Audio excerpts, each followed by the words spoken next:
and let's begin. I am so excited to welcome our author for the evening, Jessica Anya Blau. She may have been born in Boston and lives in New York, but she's a California gal to many of us. Jessica has written across several genres, including the silver screen, co-writing Love on the Run, starring Frances Fisher and Steve Howey. She's a teacher, she's a journalist with countless articles to her credit, as well as a ghostwriter of several nonfiction works, including The Unexpected Spy, which she wrote with Tracy Walder. But to most of us, she's a fantastic novelist. Our store has hosted signings for her books, such as Summer of Naked Swim Parties in 2008, Drinking Closer to Home in 2011, Wonder Bread Summer in 2013, and Trouble with Lexi in 2016. While it's not in person, we at Chaucer's are pleased and proud to welcome back Jessica, who will talk about her latest work, the HarperCollins published Mary Jane, a book InStyle calls the best book of the summer, and we agree. Welcome and thank you for joining us, Jessica. Thank you. I didn't mean to turn on my camera so soon, but I didn't. Oh, it's all right. Sorry. Thank you for having me. I love Chaucer's because, of course, it's my hometown bookstore where my mom shops, and we've all shopped there forever. It's every Great. book in my mother's house is from Chaucer's. So well, we're so happy to have you. But as if one terrific writer wasn't enough, we get two tonight. We're so excited to have Joanna Rakoff join us to lead this conversation. Joanna is the author of the Goldberg Prize-winning novel, A Fortunate Age, as well as the international best-selling memoir, My SALINGER Year, which was released as a feature film starring Sigourney Weaver and Margaret Qualley earlier this year. Her books have been translated into 20 languages and she's been nominated for major prizes in the Netherlands and France. She's written frequently for the New York Times Magazine, Vogue, Marie Claire, the Oprah magazine, and many other publications. So welcome, Joanna, and please take it away. Michael, thank you so much for that lovely introduction. I am so excited to be here tonight with Jessica. I only wish we were in person because I love Jessica. She's one of my very favorite people. I've read all her books, and I don't know if this is okay to say, but I feel like I loved them from the start, but I feel like they just keep getting better and better and better. I crazily loved Mary Jane. And I read it in Galley, and I just reread it over the last 24 hours. I couldn't put it down. So nice you did that. I can't believe you did that. It was like the nicest thing. That's like a true act of friendship. That's like, I owe you. But you don't. So what I was going to say, like, this is a little bit of like, I don't know if it's okay. I'll just say this like inside baseball-y thing, which is that as Jessica knows, I do a lot of in conversation with events with authors, like during non-pandemic times. I live in Boston. I had no idea you were born here, Jessica, but I'm asked to do them a lot in local bookstores. And then over the pandemic, I've done like probably a couple a month, since the pandemic started. And, often I will, reread some of a book before the event. But with Mary Jane, I was actually looking forward to it. I was so excited to reread it. And it just like, what I want to quickly say about it is just that I'm trying to think how long ago it was that I read it. It was like 5 months ago. I mean, 5 months ago. So early. I think I sent it to you a long time ago. Yes, it was a while ago, and the world felt much scarier than it did. Things felt very hard, and also there were so many books coming out that were about really horrible things. So like excellent books about horrible things. So many books about, sexual misconduct, and I was sort of reading them all, and then your book arrived, and I read it all in a day, and it felt like such a balm for the moment. at which we were in, I was so happy. So for those of you out there, now I'm going to take 1 second. Some of you have probably read this book, but some of you haven't. So Jessica will talk more about this, but I'll just say that Mary Jane is set in 1975, and it basically is about a 14-year-old girl from a very sort of, what my New York Jewish family would call a very waspy family in Baltimore, who takes, her family is, quite structured and conservative, and she takes a job as a summer nanny for a family that's much more bohemian and progressive, and her eyes, kind of the scales fall from her eyes, and she sees a world beyond her parents' world. And, it just was so truly delightful, like in the true sense of that term, to go back to, not go back, I was, 3 in 1975, so I wasn't going back there because I don't really remember it that well, but just to sort of visit this, a somewhat more innocent time in a certain way, even though very bad things were happening in 1975 too, and to kind of see the world through this character, Mary Jane, who is at once quite innocent, but also very wise in her own very particular way. And it just is so wonderful to be inside her head, and see her experience. What she experiences actually is, it's like her first inkling that there's a world filled with warmth and kindness and human connection and creativity. And I of course remember having a moment like that for myself, realizing that there were families that were not as kind of rigid and uptight as mine. Oh, yours was uptight? In Oh, certain ways. My mother was a lot like the mother in the book, definitely. wow. Yeah, even though we were Jews. But anyway, so it's just such like an unbelievably wonderful and kind of masterful book. And I'm so excited to talk to you about it. And the thing that I was going to say, I've completely veered off script. None of this is what I was going to say, is that for those of you out there, you may already know this, and maybe that's why you're here. The book has been getting raves everywhere. And, it got a rave review in the Times from Allegra Goodman. And which is like, she's a little bit of a tough customer. And, her own books are somewhat different from this. So I felt like that was a true testament to how wonderful it is. And on social media appears to be filled with pictures of people who love this book, like holding it up next to their happy faces. So Yeah. anyway. Yeah. So, okay, that was more than I was going to say and different from what I was going to say, but I think Jessica's going to read a little bit for us now, and then we will talk. And the one thing I just want to mention, I see that we already have a question, is that you guys are probably old pros at this now, but for those of you who are on Zoom, please, if you have questions for Jessica, please type them into the Q&A as they arise in your head. Don't wait for the end of this event, because I will gauge when to stop talking to her based on how many questions there are. So if there are a lot of questions, I'll stop earlier so that we can get to your questions. And I can't see them, so I won't. You're the only one who can see. First of all, thank you so much for doing this. And I have been watching you do it with other people. And then I was talking to the publicist and I was like, "Ah, I'd love Joanna Rakoff, but she's doing it all the time. She's probably so sick of it. She'd never want to do it." So I was just so thrilled that you said yes. It was, and she's like, "I know, but wouldn't it be great?" And I was like, "It would be great." Because we all love, me, the publicist, the editor, everybody loves Salinger Year and the movie, which just came out and I watched and loved. So I was so thank you for doing this. It was like, Oh my God, please. and you It's wore my a pleasure. dress. I couldn't put on a dress. All my dresses are like strappy summer dresses. I was like, I just can't do the bare shoulder thing. And, I don't know if people understand, but Joanna's doing a dress a day for, what is it? Today's day 16. Yep. Yeah. So Yeah. I was going to bring my dress game. I was going to do it.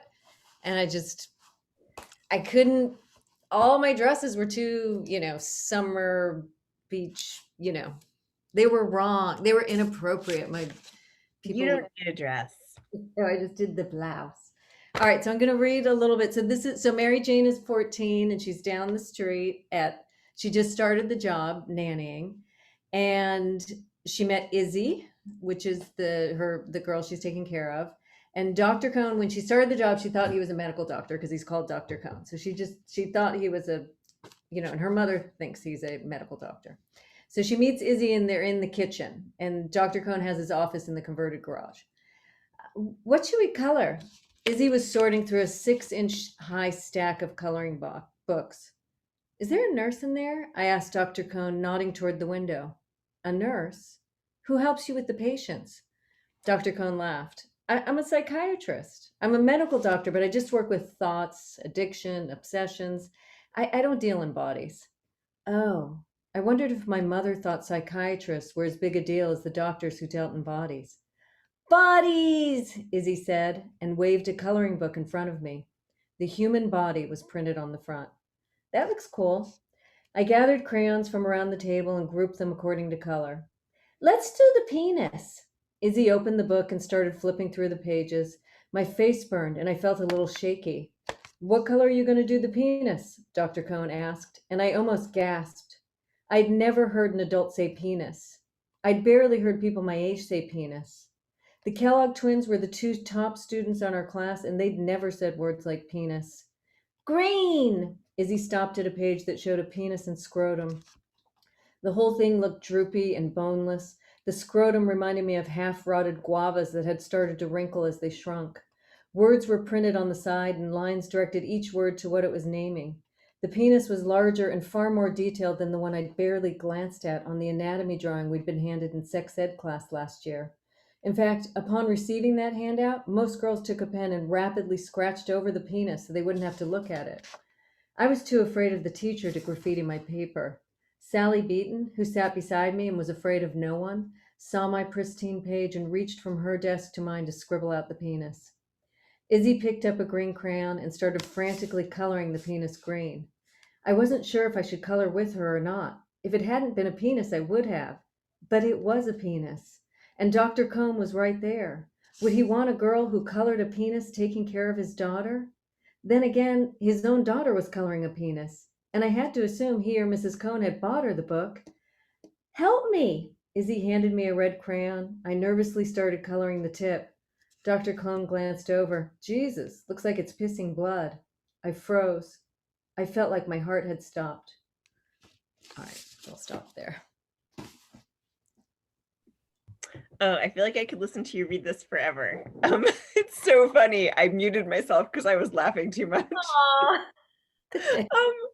So, okay, I have so many questions for you, but I want to start with the most basic question, which is, to me, in some ways, this book feels like a departure for you. It feels a little different than, I feel like you are a writer who veers in different directions with your books. You're not like, I don't know, Philip Roth. You're not sort of like writing the same book over and over again. But this book felt in some ways like a bold departure to me. And I wondered like where it came from. Like, did you start with the voice of Mary Jane, or did it start with the premise? How did this book come to you? It started, I'd heard a story about somewhere in some city, some working class city, where somebody had hit a celebrity on their 3rd floor for a summer. So I'd heard this story about that actually happening, and I thought, wow, that's kind of wild. And so then the nanny thing came, and then it was just sort of, in a way, it was like, for me, it would have been the dream at 14 to walk down the street and hang out with a celebrity and a rock star. And also the secret. Secrets are kind of, there's something sort of powerful in keeping a secret. And she's a very disempowered person. Her mother is in charge of her world. She helps her mother in the kitchen. She obeys her mother. She obeys her father. She goes to church. She's a very obedient person who isn't, it's not occurring to her to step outside or to choose anything, really. And when she gets to that house, there's these sort of choices, and she's in charge of so much, and she gets to, she kind of comes out. So, all right, so the question, where did I be? I guess I was thinking of, so for me, it was just that simple idea of the hidden celebrity, which was, Oh, and then it was kind of the fantasy of if I were 14 in that time and place with that experience, how it would have been for me. I mean, I would have loved it. It would have been, so there was a bit of like kind of fantasy playing out there. And with Jimmy the rock star, I mean, I essentially made a rock star that I fell in love with. It was like, well, I'm going to make a rock star that I would just have a mad crush on. yeah. So, so he was just, so I was creating this mad crush, but she doesn't get that. I mean, as I was writing it, I veered away from that because I mean, I mean, it's interesting that you're saying it's departure, but I think there's a way in which it's just a little calmer in a way. Like it's not as, it's not as open. It's not as wild. I mean, it's almost, it's like it's a little sweeter, and maybe that's because of the pandemic. I mean, it's like a lot of it was written and rewritten in the pandemic. And I mean, there's so much in there that I was craving at the time. It's like they're constantly touching each other. And I just was dying to be touched. I mean, I wanted to like light myself on fire and roll on the rug just so I could feel something on my skin during the pandemic. I mean, I couldn't take it. I was losing my mind. And then they were dancing and listening to music. I mean, dancing with people is like, I mean, I love group activities. I mean, I love going to a crowded movie theater and seeing a movie with people. I love any kind of where you have group emotion. I mean, even if it's like everybody watching the same thing on television, like the Super Bowl like I love group emotion and feeling just connected to like massive amounts of people. And the pandemic was the anti-connection, anti-group anything.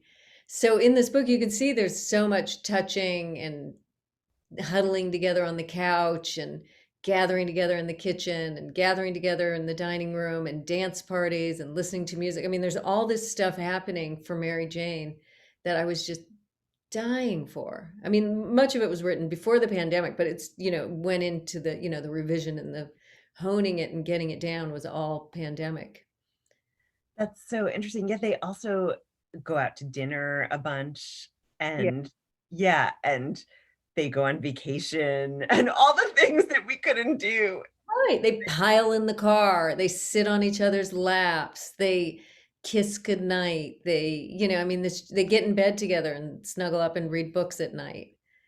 I mean, it's like it was just so. I mean, there's so a lot of it. I mean, that there is a problem. There is a plot in there, but a lot of what's going on for her was is really just for me. This just it would have been the dream. It would have been the dream now at where I am right now in my life. I would have walked down the street and nannied for someone if I could just, hold a kid and sing songs and cook. And, I mean, it would have been, I would have loved it at any time. But at 14, it would have been, just my dream. It would have been great. Did you babysit at age 14? I did. I mean, well, it's interesting because if you look at the book, like one of my daughters read it and she said, "Oh, Mom, this is just you. It's just all I'm doing is I'm reading you in some other place and time." And then my mother's reading it now, and I think it was a conversation we had today, or maybe it was yesterday. She said, "Oh, sweetheart, it's just you. It's just your head. I'm just inside of your head, and it's just you the whole time." Really? But then I had friends who read it and they're like, well, what do you mean you were like on the beach and drinking Lowenbrow and making out with surfers? And, what I mean? So I was like, what was happening in my life at 14 was really different. I was in Southern California and I was like hanging out on the beach a lot and I was barefoot. But the thing is that really internally, emotionally, it is entirely me. I mean, it's my internal life. It is just me. It's just that where I was in the time and the place was very different. So I did babysit and and I loved it. But when I was a little kid, all I wanted to be was a mother. Like I remember I always had dolls and I carried them, but I remember at like 3 holding my dolls and just thinking, I just can't wait to, I mean, then 5 thinking like all I wanted was to be a mother. And I didn't have friends when I was a little kid. I was the kid with no friends and I just played with my dolls and I talked to them and I'd mothered them and I'd take them everywhere. And I didn't have friends until I was around 7. My only friend was a 70-year-old woman and she would let me play with her stuffed monkey and put clothes on it. So all I wanted to be my whole life was a mother. So it's like, and then when I did have kids, to me, it was sort of incredible because I was like, whoa, this is better than dolls. It's like even more than like I just almost, 'cause you hear so many people And I know everybody loves their kids and they would die for them, but they complain about it. Like, and I was just like, the only thing I couldn't even think of anything to complain about. I had so much fun. Like, I hated when they would nurse and they'd pull their head up and bump their head on your chin. But that was it. That was like the only thing that I couldn't stand. It was like, it was just like, I hate that chin bump, but everything else was fun. It was like, so it was one of those weird things that I always wanted to do. So Mary Jane, I mean, she doesn't consciously really think, oh, I want to be a mother, I want to take care of a kid, but the way she falls in with Izzy and how she's interested in it and wants to sing songs in the tub and read books, it was, I mean, so I'm sort of was playing out with my kids and being a mother and babysitting. And yeah, I loved babysitting. Yeah, she's such an interesting character in that she is she takes such pleasure in being with Izzy.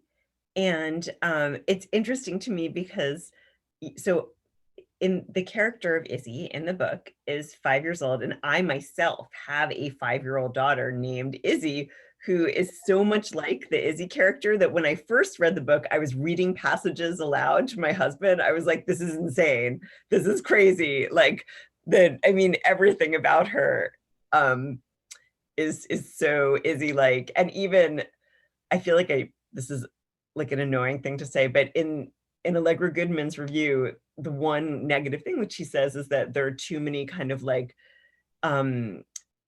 messed up words on Izzy's part. And I was like, do you remember what 5-year-olds are like? Because my Izzy, like all day, that's all she does. Like we have a cat named Twix and she thinks that the cat's name is Twigs. And no matter what, she's like, oh, twigs, like branches. And we're like, no, like the candy bar Twix. And she's like, right, twigs, branches. And it just like everything is like that. And I felt when I read it the first time, I was like, this is so accurate. Like all the malaprops, everything. Those were all taken from my kids. It was like every single, she calls Rosemary, Mary Rose. It was like they were all, just, I had one kid, every compound word she reversed. So toilet paper was paper toilet. Paper towel was towel paper. She'd put on her belt seat. I mean, she just like she just switched every compound word. It was the strangest thing. So, so I just, so it was stolen. I didn't quite read that review. I'm not reading reviews. I find them makes me too anxious. But it's this is a whole other story, but I don't read any reviews. I haven't read any reviews of the film. I've never read a review of either of my books. Yeah. Ever, not once. Way healthier. I've never looked at like an Amazon page or Goodreads. And when people get all upset about this, I feel like, wait, I don't understand. Why would you look at that? No, you can't. It messes your head up. I mean, it's funny because somebody texted me. They said, I tried to buy your book on Amazon and it's not there. And I thought, man, I'm going to have to go to the Amazon page. So I went and it wasn't there. And then I texted the people from HarperCollins or whatever. It was some glitch. It had disappeared for a day. And then they got it. Wait, I heard about this. It was like thousands and thousands of books. Yeah. And mine was among them. And it was like, and I think it was the day no, it wasn't the day the New York Times review came out, but it was like day after, whatever. I mean, the book only came out 5 days, a week ago.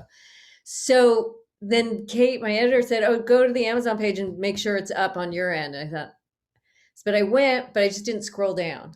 So I just went and I could see it. And I thought, okay, don't scroll down, just get off that page. I can't, it messes with your head. You work so hard on a book. It's like you put your heart and your soul, you put everything you have into it, everything. And you are trying to create the greatest thing you can. And it's too painful to hear people criticize it. And I mean, it's just too hard. It's too hard. Your feelings are too easily hurt. So it's easier not to put them out there. Yeah. And I feel like I was just thinking about this the other day because it came up in a writer's group I'm in. I feel like when you're writing a book, it's true. You're trying to make the greatest thing ever. And you're making a piece of art, basically. But a review is kind of turning your piece of art into a commodity. And of course, it is a commodity. People can buy it. It's a commodity. But you can't think of it that way or else it messes you up. Right.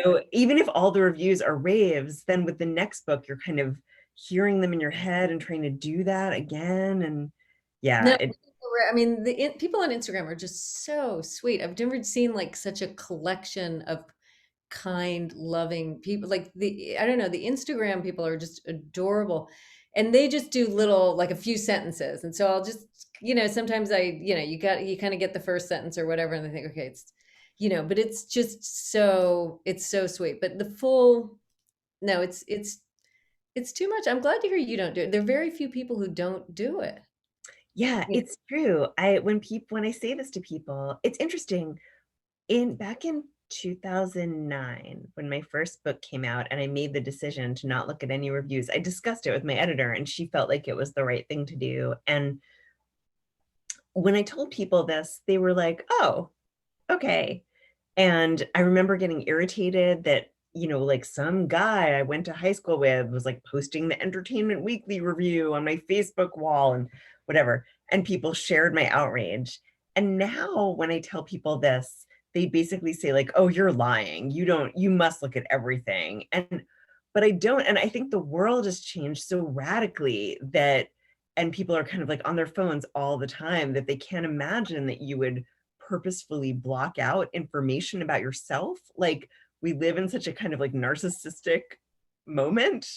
I mean, it's self-preservation. You just have, you just have to. I mean, I remember that with my first book, and it was on the Today Show, and clicking that Amazon rating and just seeing it go down to, whatever, like whatever, 25, 5 or whatever. And then going back up and being just bereft, as it climbed back up. And it was like, and then I remember Gail, my agent, sending me an email and saying, you must stop. Do not look anymore. Stop. Because I kept sending Gail and Kate. I was just like, it's the ratings. And they're thinking, shut up. Like, shut up. Yes. Because you have no control over it. Yeah, it's no, terrible.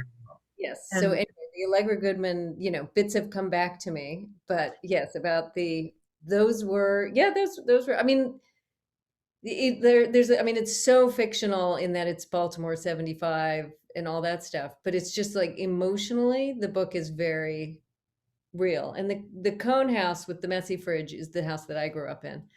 And Mary Jane's house, yeah.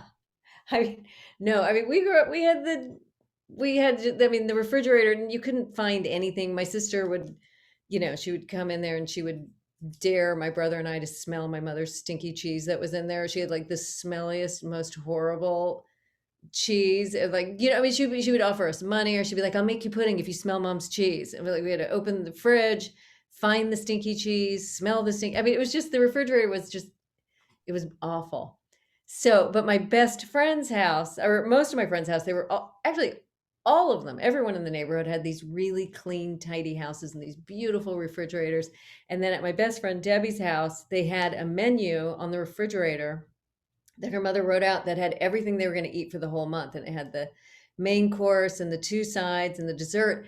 And I just loved that menu so much. And so every time I went to her house, I would just take down the menu and I would read everything they were going to have every single day for the month. And on Sunday, they went to the smorgasbord and ate out. And I just would read that menu, and, and you'd open their refrigerator and you could see everything and you knew what was there, and nothing was moldy or smelly or wrapped in old tin foil, and nothing was in it. Like, I feel like everything in our house was in like an oily jar with an unrecognizable, like, sea monkeys floating in it. Like, nothing looked like food. And like at Debbie's house, it was like, everything was just so perfect. So I gave Mary the Cones my house, and I gave Mary Jane. That's not my best friend's family at all, but that was her. Did you long for the kind of order that Debbie had? Yes. I mean, my bedroom was a mess. I mean, so there's a way in which I can't say that I really did. My sister was the one who would like go OCD and measure her rug and vacuum and clean and wash her clothes. And my bedroom was just like a pile, it looked like, like a dumpster, it was just hideous. But when I went in other people's like, I loved them, and people's, matching rooms. I remember my friend Karen's room, like, it changed from pink to green at some point, and her mother changed the beds and the rug and and it's just standing in that room thinking, oh, it looks so beautiful. Yeah, no, I did long for that kind of order and cleanliness, and those refrigerators and those kitchens that were just so clean and, quiet. It was like in our house, not only in the kitchen, but no matter what you wanted, you had to move something to get what you wanted. So if you wanted something in the fridge, you always had to take something out to get what you wanted. If you wanted something on the counter, you had to move 15 things to find the thing you want. Like nothing was visible. So it was, so and I didn't plan to give the Coens that house. It was like I wrote that, I knew who Mary Jane was. I didn't quite know who her family was. I just knew she was a 14-year-old and that there was going to be a rock star in that house soon and a movie star.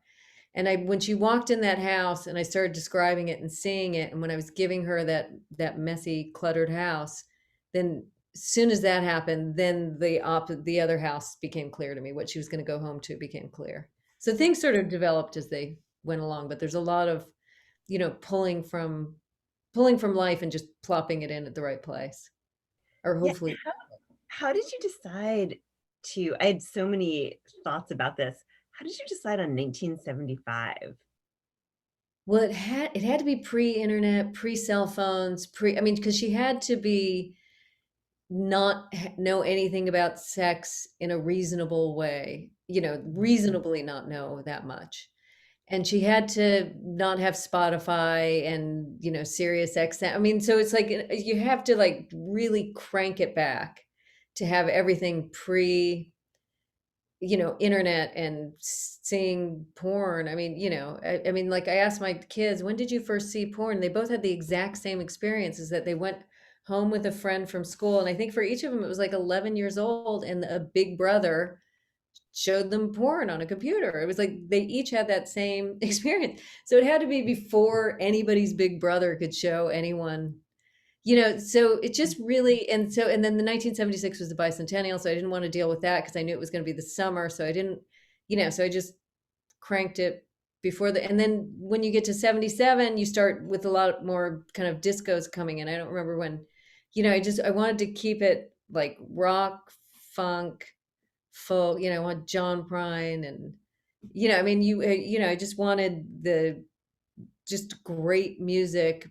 I mean, I do love disco actually, because I love to dance and I love disco, but I wanted it kind of pre-disco, but super innocent. And also like, because the year changed as I was writing it. Like I was moving along, and at some point I was like, you know what, I'm going to go before the bicentennial. It's going to be 19. Like I made that decision when I was, maybe a third or halfway through.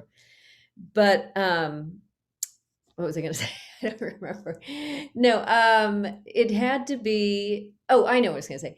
Like Dr. Cohn's a psychiatrist, and like even psychiatry was sort of taboo in the 70s and became more open later. But when I was a kid, like my dad went to the shrink all the time. I was like, I thought the shrink was like our cousin. Her name was Dory.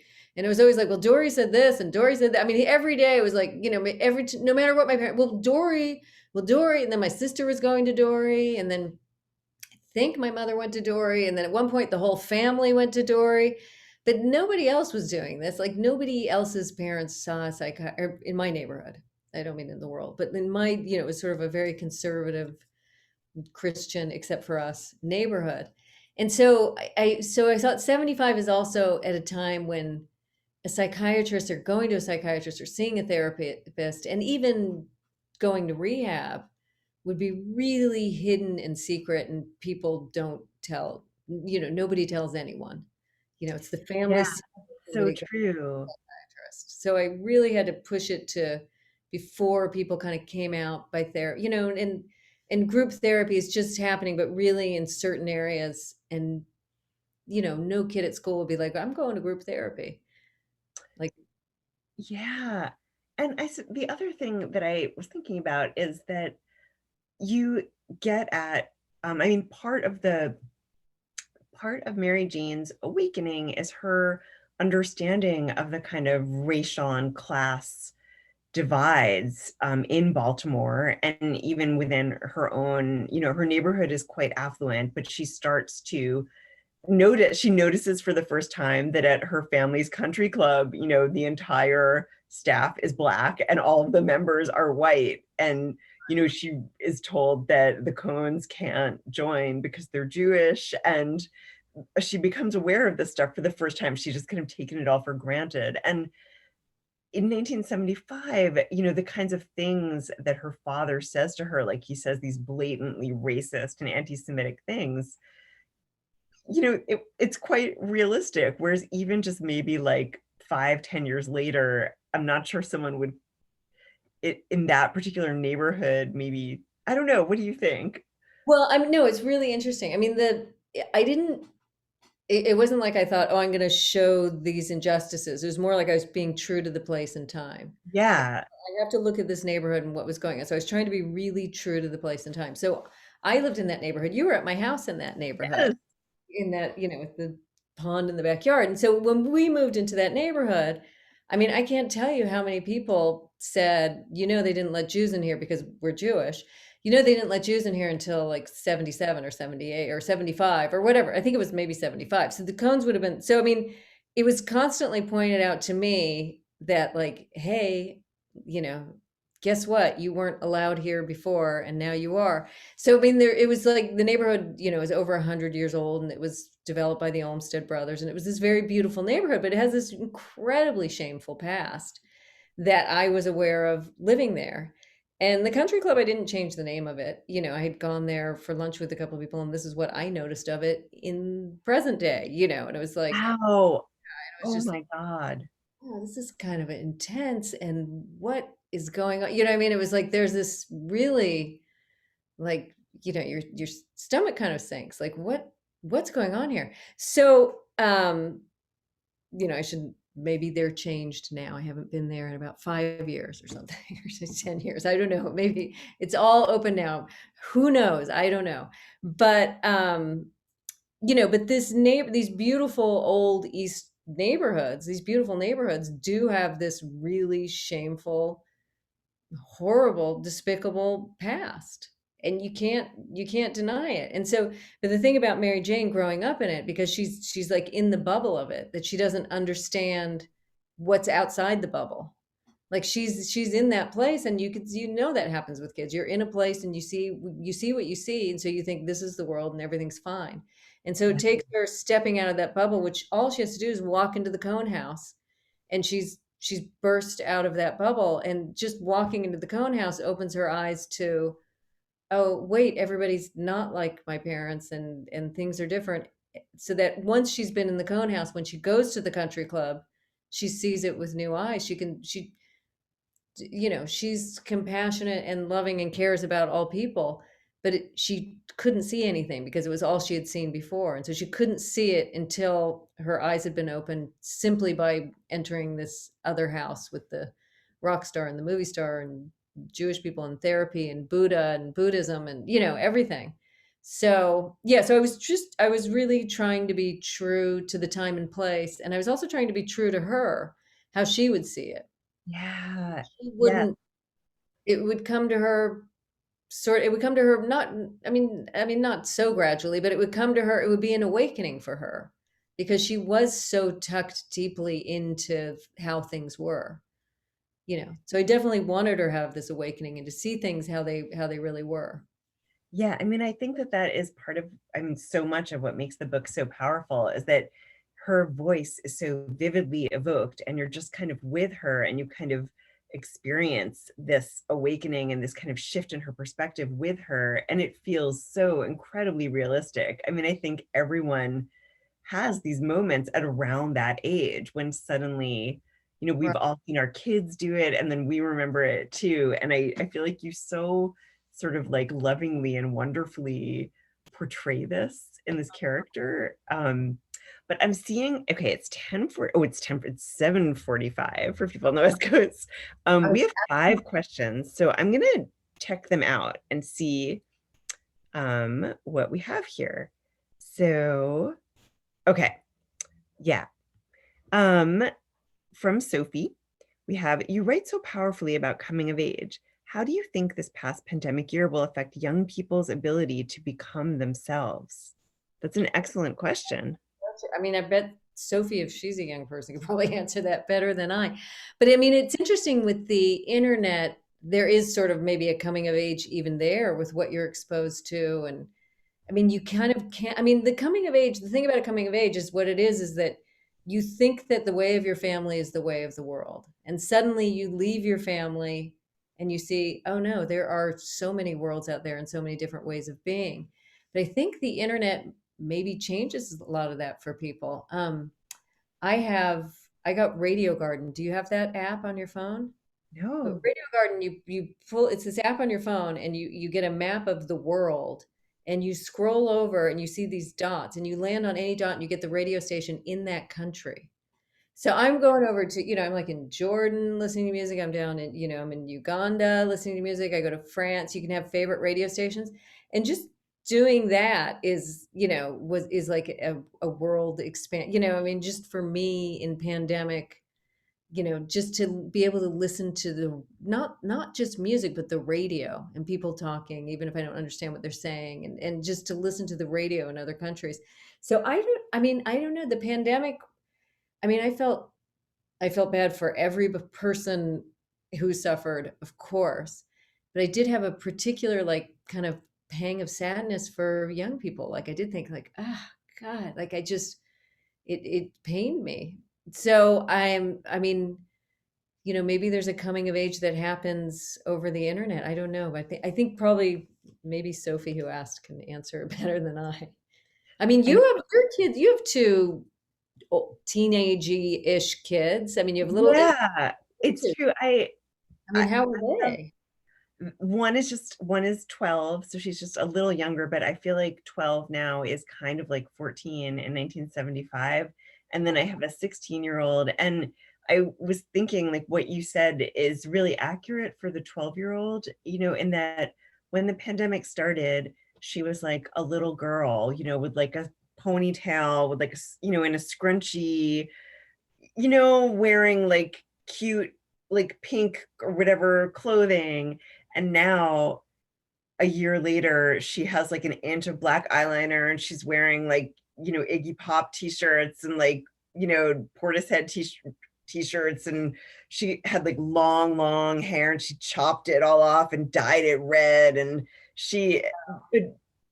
all of those trappings really are about like her, because of the pandemic, her whole world was kind of reduced to like TikTok and what have you. And she was already a kid who kind of had very progressive leanings because of where we live in Cambridge, and she goes to this progressive school, and her stepdad and I are very sort of left leaning, but she became kind of obsessed with Black Lives Matter and racial injustices, and deservedly so. Like they're good things to be obsessed with, but she became completely politicized. So she had coming of age in the pandemic. She really did. And it was all online though. You're absolutely right. Yeah, she became so just kind of obsessed with all, I won't go on, but basically things changed radically for her. But anyway, I will. Found the thing. She found something. She did, yes. She found her. I mean, that's kind of what a coming of age is. It's like finding your people. You're like, I like that music. You like that music. You're my people. Or I like to surf. You like to surf. We're surfers. I mean, you sort of define yourself by what you like or what you believe, and you redefine yourself, not by what your family believes or what your family eats or how they pray or what they do, anything. You redefine yourself by what you prefer. So it's kind of, I mean, it's an interesting thing to see. Yeah, and that's kind of what's happening in the book in a way, is like that she has these things that she loves, and her parents are so closed to things outside of these kind of set pieces of culture and cuisines and whatever that they've determined to be appropriate. And she realizes that there are these other pieces of culture, types of music, reading, whatever, that she loves, and that's part of who she is. Right. Well, and she also discovers that she's capable, because in her house, she is just her mother's assistant. And suddenly she comes to the Cone House and she's in charge. So it's like she discovers that she has powers. Yeah. Yes. Are there more? Okay, I'm just reading through questions. Okay, so this is a question from Michelle Ferrari, who is actually my neighbor in Cambridge and a wonderful writer. She says, I was really intrigued by the way that Mary Jane's caregiving is so appreciated by the family, Sheba and Jimmy. He even sings about it. Mary Jane also embraces it. She doesn't reject that part of herself. The celebration of her domestic skills felt very un-1970s feminism. Was that an intentional choice? If so, what motivated that choice? That's a really interesting question. Really good question. I mean, I have to say that I'm a very unintentional writer, and that I don't plan ahead or think things out, or I never have big ideas. I just have a little idea, like she's going to be a nanny and there's going to be a rock star there.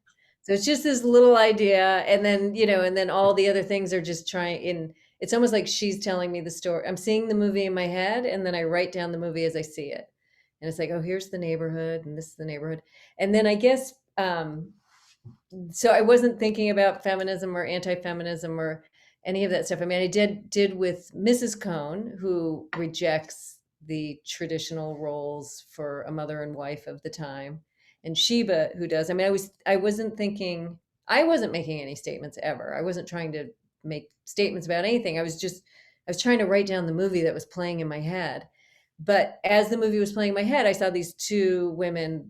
One was a mother and one wasn't a mother, but she was a grown woman. I saw the two of them rejecting everything that Mary Jane's mother embraced.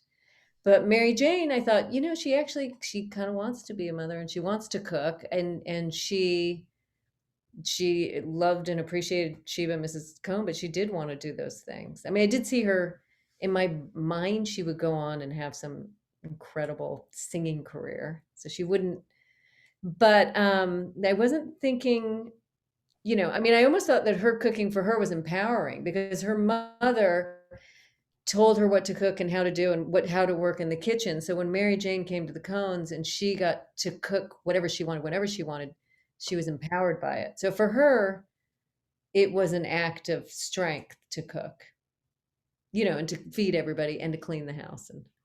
But it is a great question, but I'm not that, I don't think in those terms. I just think of the movie I want to write down. And then I just try and pull in the real world and make it, I want verisimilitude. I try and make it as real as I can. Yeah, I love the moment, one of the pages that I marked, when Mary Jane has to confess to Dr. Cohn that she's lied to her mother and kind of let her mother, she doesn't tell her mother that Mrs. Cohn has cancer, but she's let her mother believe this. And he says to her, so she's, for those of you who haven't read the book, I hope I'm not giving too much away. It's not that big a spoiler. Like, she essentially tells her mother that Mrs. Cohn is sick because the Cohns, she wants to stay later and cook dinner for them, because they basically have been living on takeout, and she just feels like, why not cook dinner? She kind of wants to take care of this whole family. Right. And so she has to confess to Dr. Cohn that she's told her mother that that her mother believes Mrs. Cohn has cancer. And he says to her, she says, she thinks a mother should always cook dinner. And so the only way to explain why Mrs. Cohn wasn't cooking dinner was to say that she was sick. And I actually never said she had cancer. I just said that she was sick, blah, blah, blah. Okay. And then Dr. Cohn says to her, so your mother wouldn't let you stay and prepare dinner unless Bonnie was incapacitated? And so he basically he's kind of making this feminist statement.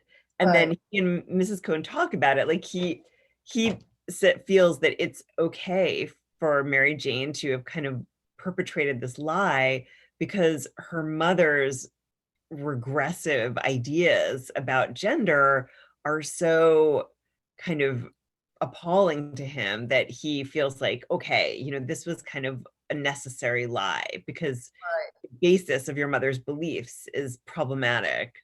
Right. Well, I mean, when I was a kid, so I have a brother and a sister. My sister and we were actually playing Parcheesi that day. My mom came in and she said, she used to smoke cigarettes. And she said, Jesse, she called me Jess, Jesse, back up. And we said, what? And she said, I quit. And we said, you quit? You quit cigarettes? And she's like, no, I quit being a housewife.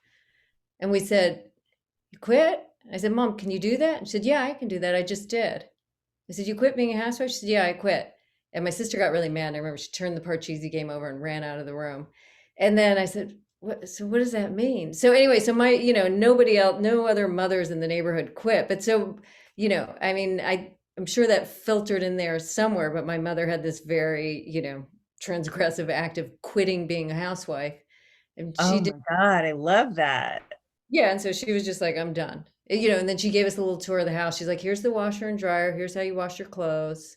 Here's an alarm clock. Here's how you get yourself up. Here's how you make yourself lunch. Like she just, so there was this thing that happened, I love my mom. She's great. She's hilarious. She has the best sense of humor, but she quit. So anyway, I think, as a kid, I kind of, I wanted the mother who didn't, you kind of wanted the person who kept everything in order, who didn't quit. Yeah. I mean, she was the fun, she had this beautiful singing voice, and you play instruments, and we dance and we play records, and, we had all these great things happening, but not washed clothes or any of that kind of stuff. So with Mary Jane, it's like Mrs. Cohn doesn't say that she quit, but she is clearly a mother who has quit because she's not doing any of this stuff. So there is sort of, I mean, and again, it's like you look at, if you went to therapy to figure out why you wrote any book that you wrote and why you said what you said. I mean, it was like, there is this, Mrs. Cohn who quit in a sense and isn't doing anything. And Mary Jane comes in and sort of saves that. It's like, okay, we're going to have clean clothes and everything's Yeah. there's Yes. We're going to have order. we're gonna have a Yeah. clean fridge. Yes. Okay, let's see what else we have here. For both authors, when you write fiction, do you have a specific path in mind, or do you write and let the story take hold and go in the direction it takes you?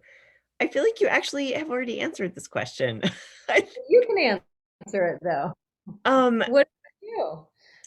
I'm kind of the same. I think I have a general idea and usually a voice. I think I often start with just a tone, not just, but it's like these two things that are wedded.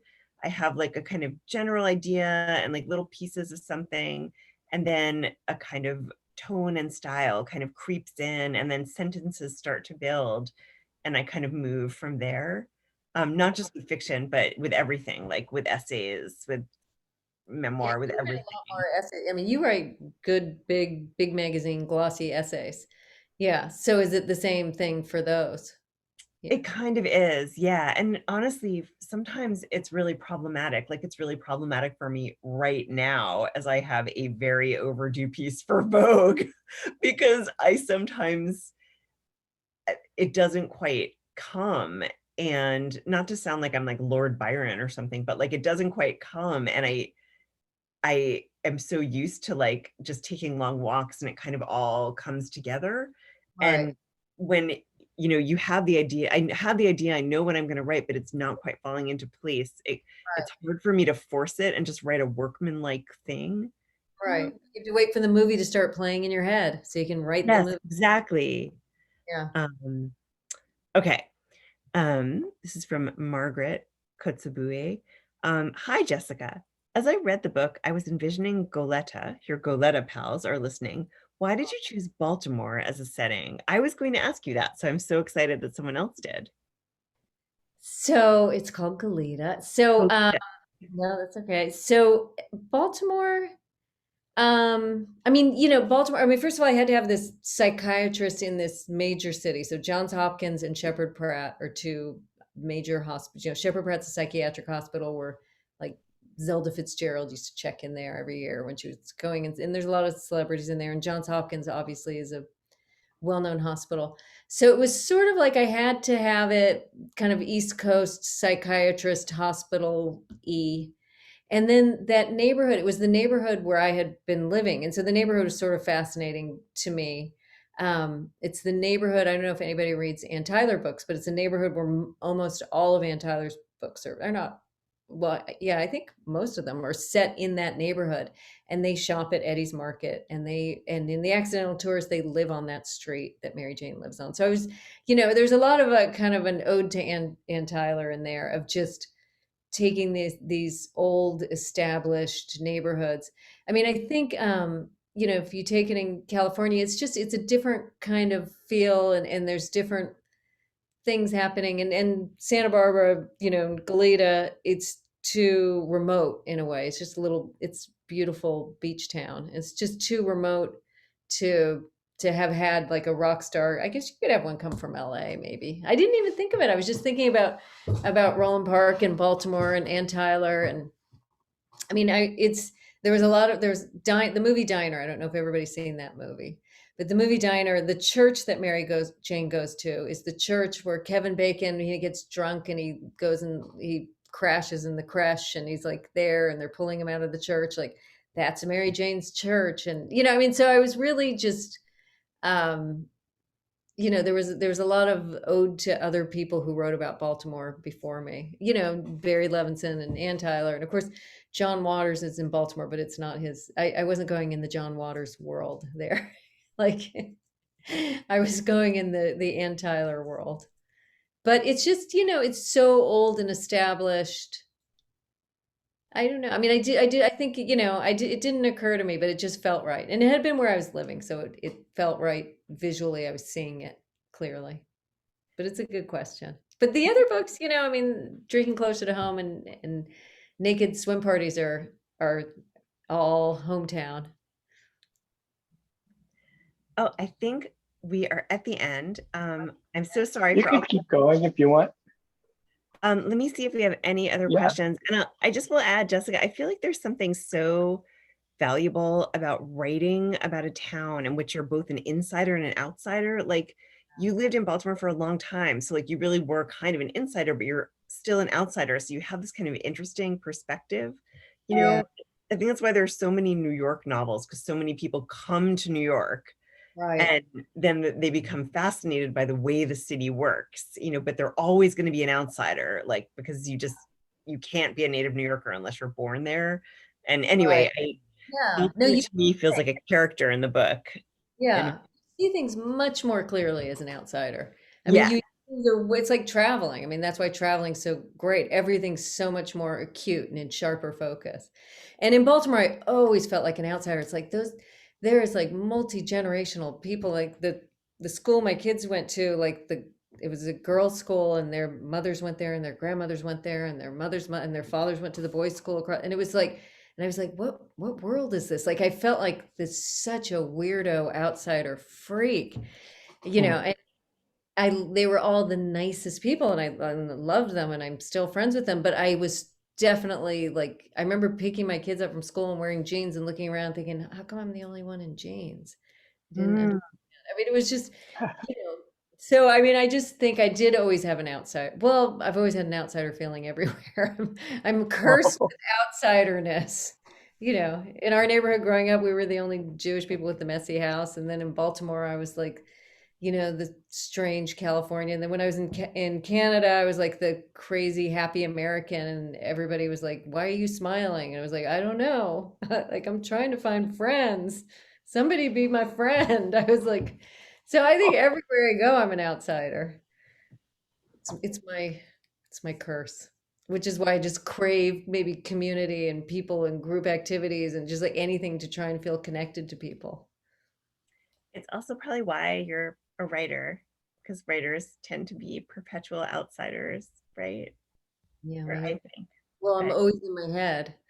I'm in my head more than I'm not. So it's a fine place to be. I'm the person on the subway who misses the stop because I'm stuck in my head examining everybody sitting across from me. Yeah. Saturday. Well, I think that may be a great note to end on, actually. Yeah, I think so. Weirdoness. Okay. I was thinking more like the outsiderness, like the being a perpetual outsider. That's good. I like that. Yes. Well, that's why bookstores are great. You go in bookstores and it's like the people who work there. I mean, Michael, they're like the nicest people, but they're all like interesting weirdos, who look at books and talk about books. And it's like I go to bookstores and it's like, oh, okay, I get these people. Like we're all weirdos together walking around shelves. And that's why bookstores are just amazing places. And libraries. Librarians are amazing. I love librarians. Yes. Well, Jessica and Joanna, thank you very much for having a wonderful talk this evening. It was very enlightening, and we wish you both the best. And everyone, thank you for joining us. Please buy Mary Jane. We have a few signed copies left in our store, so come on into Chaucer's or go online. Ladies, if you have anything to add to close, and then we can sign off here. Well, first of all, I want to thank Chaucer's, which I mean, I really don't think I've ever been in town and not walked into that bookstore at least once. I mean, I don't think I've ever been in town and not gone there. Like there's, sometimes I'll skip Superica, even though I love Superica and I want to eat there every day, but I never skip Chaucer. So thank you for having me, because you guys were great. Joanna, I'm your biggest fan. It's like I love your books. I loved the movie Salinger Year. I hawk that like a drug to everyone I know. It's like, if you read this book, read this book. I think my friend Claire, who's on here watching, is reading it now because it was one of the list I gave her to read. So God, I'm your biggest fan. So thank you. And this was so great. Next time in person. Yes. All right. And thank you for everybody who showed up. I know everybody's sick of Zoom. So if you came, I appreciate it. Thank you. Thank you. And good night, everyone. All right. Good night. Should we just click out?